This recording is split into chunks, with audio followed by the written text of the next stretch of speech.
Most important assistant coach the Niners didn't lose this offseason because they lost a bunch of them. We've talked about the impact, what it's going to be that they didn't lose. What it means that they lost LaFleur, what it means that they lost John Benton, all these guys. Well, who did they not lose? And why is that important? Which guy? I got a name. I can start. I think am I up? Sure. Yeah, I think D'Amico Ryans, because if they didn't have their defensive coordinator, the guy they felt comfortable at defensive coordinator, I think that would have been a big loss. I think he helps Fred Warner and Dre Greenlaw, and being able to retain him as the defensive coordinator, I think is big for this defense's future.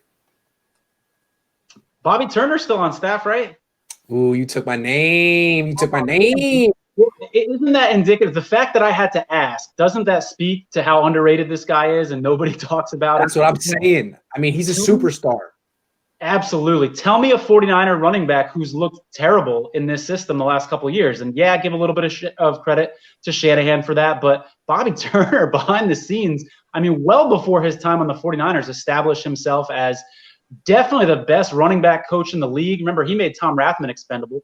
And arguably one of the best assistant coaches in the entire league. And nobody's talking about the guy. Yeah. Yes, absolutely. He developed Terrell Davis. I mean, dozens of running backs. He's such an asset. Jack.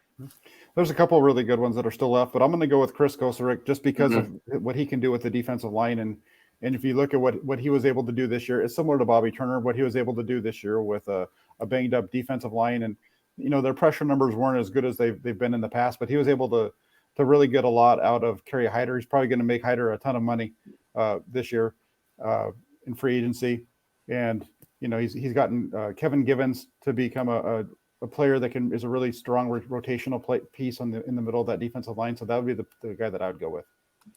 Great names. I'm going to list two more just for the sake of getting their names out there because they deserve it. First, the running game coordinator, Mike McDaniel, who got promoted to offensive coordinator.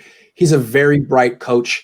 And if they had lost him and Mike LaFleur, then Kyle Shanahan would basically have to become a full-time offensive coordinator and do way too much work or hire someone else, like make Rich Scangarello the offense. I mean, it would be bad. I feel like Shanahan trusts this guy, and he doesn't have LaFleur anymore, but he does have McDaniel. He can at least delegate and be a head coach. So that's good.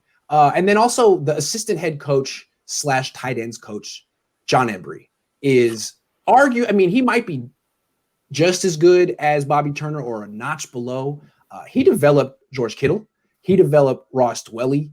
He's going to develop Charlie Werner. Guy's really, really, really good. Been a head coach. I'm sure he helps Kyle Shanahan. I mean, we talk sometimes that Kyle Shanahan needs like an older, wise guy to tell him what. That's John Embry. He's very good at what he does. And another guy who gets zero credit.